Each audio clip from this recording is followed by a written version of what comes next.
భారతదేశంలో పెద్ద నోట్ల రద్దు తరువాత ఏర్పడిన పరిస్థితులు, నోట్ల ఇబ్బందులు తాత్కాలికమేనని కాస్త ఓపిక పడితే భారత్ భవిష్యత్ అద్భుతంగా ఉంటుందని బ్రోకరేజ్, రేటింగ్ సంస్థలు అంచనా వేస్తున్నాయి. పెద్ద నోట్ల రద్దుతో తాత్కాలికంగా కొన్ని ఇబ్బందులు పడినా సామాన్యుడికి మేలే జరుగుతుందని, వృద్ధి రేటులో ఒడిదుడుకులు స్వల్పకాలానికే పరిమితమని రేటింగ్ ఏజెన్సీ DBS అంచనా వేసింది.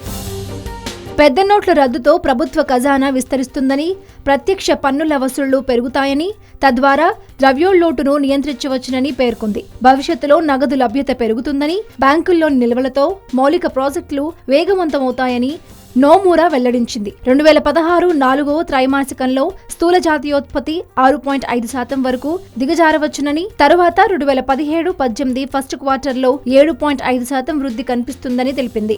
RBI సైతం కీలక వడ్డీ రేట్లు 0.5% వరకు తగ్గించే అవకాశం ఉందని పేర్కొంది. కాలం గడిచే కొద్దీ పరిస్థితులు చక్కబడి భారత్ అభివృద్ధి పదంలో దూసుకెళ్తుందని ఈ సంస్థలు అంచనా వేస్తున్నాయి.